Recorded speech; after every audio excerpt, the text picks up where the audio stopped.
Assalamualaikum warahmatullahi wabarakatuh. Apa kabar anak-anakku sekalian?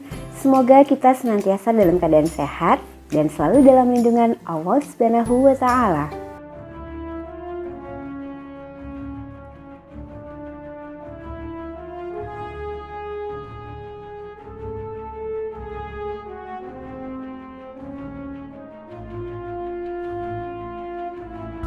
Anak-anak, sebelumnya kalian sudah menyimak video tentang teks laporan hasil observasi, bukan?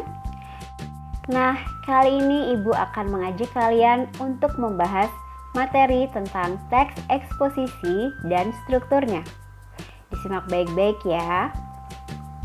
Oke, yang pertama adalah pengertian teks eksposisi.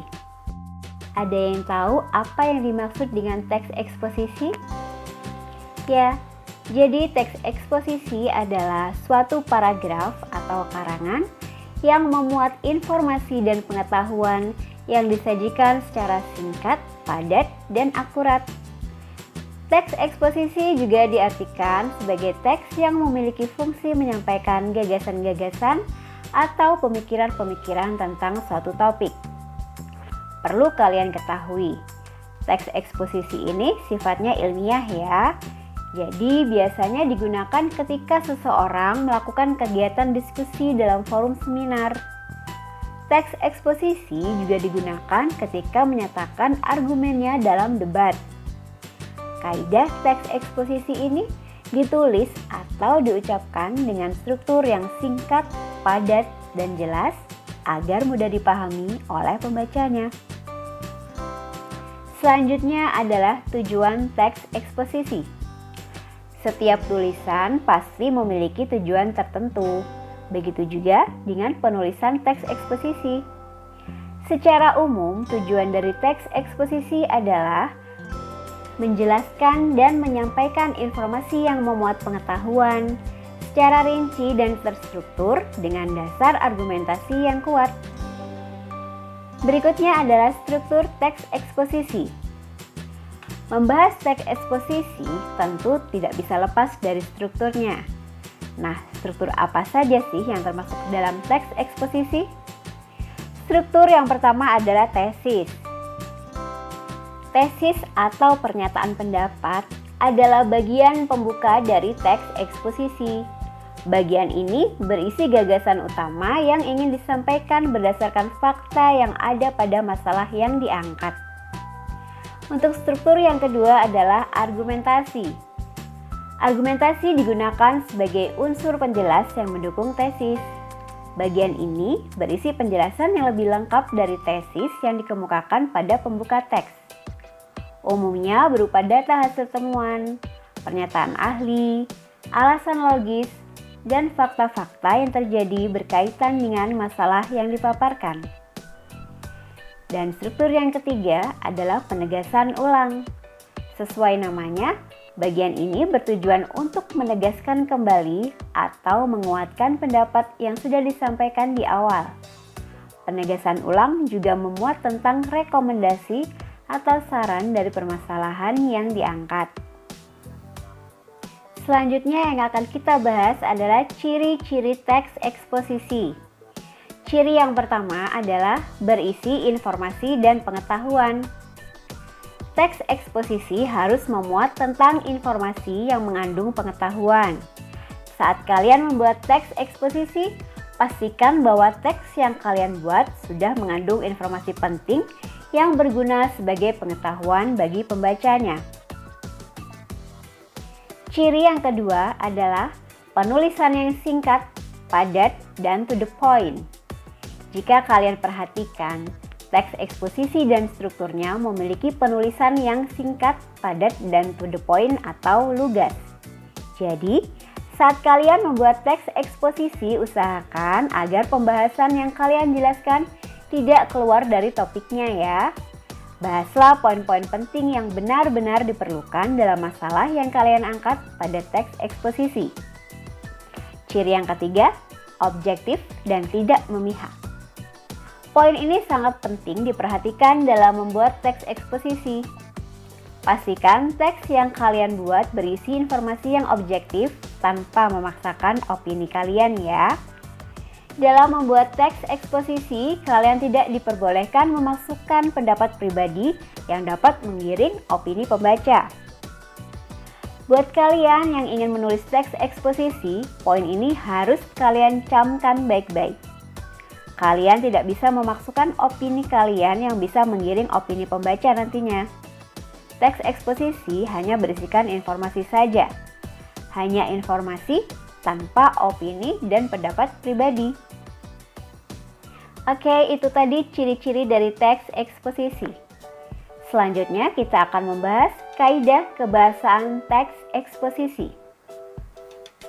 Karena selain ciri-ciri yang disampaikan tadi, membahas teks eksposisi dan strukturnya kurang lengkap tanpa mengetahui kaidah kebahasaan teks eksposisi.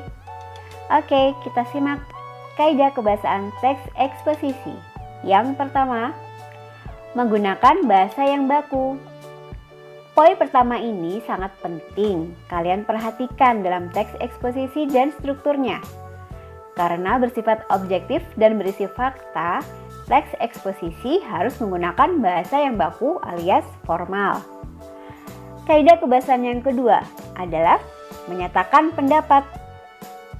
Kalian diperbolehkan untuk menyatakan pendapat pada teks eksposisi. Namun, saat mengutarakan pendapat, usahakan jika pendapat kalian sudah dilengkapi dengan fakta dan data yang akurat ya. Misalnya dari hasil penelitian, data dari lembaga pemerintahan, dan lain sebagainya. Kaidah kebahasaan yang ketiga adalah menggunakan pronomina atau kata ganti. Kata ganti adalah jenis kata yang digunakan untuk menggantikan posisi kata benda atau orang dalam sebuah kalimat. Contohnya, saya, kita, kami, mereka. Kaidah kebahasaan berikutnya adalah menggunakan nomina atau kata benda.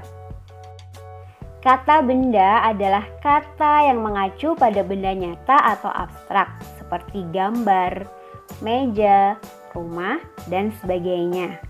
Dalam sebuah kalimat, kata benda berkedudukan sebagai subjek. Lalu kaidah kebahasaan teks eksposisi yang kelima adalah verba atau kata kerja. Verba atau yang biasa disebut kata kerja merupakan kata yang mengandung makna dasar perbuatan, proses, atau keadaan yang bukan sifat. Dalam kalimat biasanya berfungsi sebagai predikat. Dan kaidah kebahasaan yang terakhir adalah menggunakan konjungsi atau kata sambung. Jenis kata ini digunakan untuk menghubungkan antar kata, ungkapan, atau kalimat.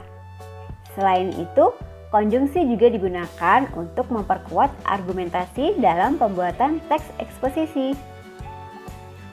Baik, selanjutnya kita masuk ke penyusunan teks eksposisi. Dalam menyusun teks eksposisi ada beberapa hal-hal penting yang harus kalian lakukan. Yang pertama adalah menentukan topik dan gagasan utama. Pada langkah awal ini, kalian harus menentukan tema atau topik yang akan dibahas dalam teks eksposisi. Tentukanlah gagasan utama yang akan diangkat menjadi masalah yang akan dibahas. Langkah kedua, menentukan tujuan. Setelah menentukan topik yang akan dibahas, kalian harus memiliki tujuan utama yang ingin kalian targetkan dari penyusunan teks eksposisi. Buatlah penjelasan atau pemahaman tentang informasi dan pengetahuan baru kepada pembaca. Langkah ketiga adalah mengumpulkan data pendukung. Ingat, dalam teks eksposisi dan strukturnya, data yang faktual wajib hukumnya. Jangan asal memasukkan gagasan atau pendapat tanpa didasari data yang objektif berdasarkan fakta yang terjadi. Oke, itu tadi 3 langkah dalam penyusunan teks eksposisi. Nah, agar kalian lebih paham lagi, berikut akan saya paparkan beberapa contoh teks eksposisi singkat ya. Ada 3 contoh. Contoh yang pertama adalah teks eksposisi tentang lingkungan. Kita mulai dari yang bagian tesis. Pencemaran lingkungan menjadi masalah yang belum terselesaikan hingga saat ini.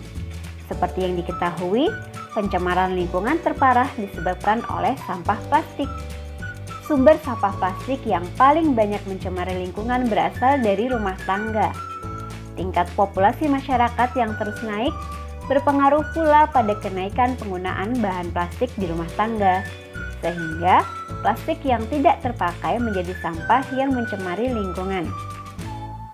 Berikutnya bagian argumentasi ya. Jika dikelola secara baik, pencemaran lingkungan akibat sampah plastik sebenarnya bisa diatasi. Salah satu cara yang paling mudah adalah dengan memanfaatkan kembali sampah plastik menjadi sesuatu yang berguna. Misalnya mendaur ulang botol plastik bekas menjadi kerajinan tangan, atau mengolahnya kembali menjadi biji plastik. Bagian berikutnya adalah penegasan ulang. Masalah pencemaran lingkungan akibat sampah plastik telah menjadi masalah bersama. Pengelolaan sampah yang baik ditunjang dengan program 3R, yaitu reduce, reuse, dan recycle, dapat menjadi solusi terbaik untuk mengatasi sampah plastik. Nah, itu tadi contoh teks eksposisi tentang lingkungan. Dimulai dari bagian tesis, kemudian argumentasi, dan penegasan ulang. Selanjutnya akan saya paparkan contoh teks eksposisi tentang ekonomi. Kita mulai dari bagian tesis dulu ya. Masalah ekonomi tidak bisa lepas dari kehidupan sehari-hari. Penyebab utama masalah ekonomi adalah ketidakseimbangan antara kebutuhan dan sumber daya yang terbatas. Keinginan dan kebutuhan manusia yang semakin meningkat juga menjadi pemicu utama masalah ekonomi di Indonesia. Berikutnya bagian argumentasi. Sebenarnya, masalah ekonomi yang terjadi di Indonesia bisa diminimalkan dengan pola hidup minimalis. Dengan mengurangi tingkat konsumsi pada barang yang tidak terlalu penting, masyarakat Indonesia bisa lebih menghemat dan mengalokasikan penghasilannya kepada hal yang lebih produktif, misalnya dengan investasi saham atau reksadana. Selanjutnya bagian penegasan ulang. Untuk mengatasi masalah ekonomi, masyarakat Indonesia perlu mengenal pola hidup minimalis. Tak hanya sebagai tren, pola hidup ini juga berfokus untuk mengalokasikan pendapatan pada kebutuhan yang lebih penting. Oke, itu tadi contoh teks eksposisi tentang ekonomi. Selanjutnya akan saya paparkan teks eksposisi tentang pendidikan. Kita mulai dari bagian tesis. Kesulitan dalam memahami materi belajar menjadi masalah yang sering dihadapi para siswa. Untuk mengatasi masalah tersebut, siswa bisa menerapkan teknik belajar Pomodoro. Metode manajemen waktu belajar yang dikembangkan oleh Francesco Cirillo di tahun 1980-an ini dinilai efektif untuk meningkatkan konsentrasi belajar. Yang kedua adalah bagian argumentasi. Jika diamati, teknik Pomodoro ini berfokus pada interval waktu belajar. Dengan jendela belajar ini, siswa dapat memanfaatkannya untuk latihan soal atau mengerjakan tugas yang diberikan guru. Penerapan interval atau jendela belajar ini membuat siswa lebih fokus sekaligus nyaman saat belajar. Bagian yang ketiga atau penegasan ulang. Interval waktu belajar yang diterapkan pada teknik Pomodoro dapat menjadi solusi bagi siswa yang mengalami kesulitan belajar. Teknik Pomodoro membatasi interval waktu belajar selama 25 menit dengan jeda 5 menit setiap intervalnya. Dengan jendela belajar ini, siswa akan lebih fokus mengerjakan soal atau tugas-tugas yang diberikan guru. Oke, dari 3 contoh teks eksposisi tadi, tentu kalian semakin paham ya bagaimana struktur teks eksposisi itu. Dengan begitu, kalian akan lebih mudah dalam menulis teks eksposisi karena tadi juga sudah diajarkan bagaimana langkah-langkah untuk penyusunannya ya. Nah, itulah tadi pembahasan mengenai teks eksposisi dan strukturnya. yang bisa kalian jadikan referensi. Oke, cukup sekian video pembelajaran kali ini. Tetap semangat belajar dan sampai jumpa di video selanjutnya.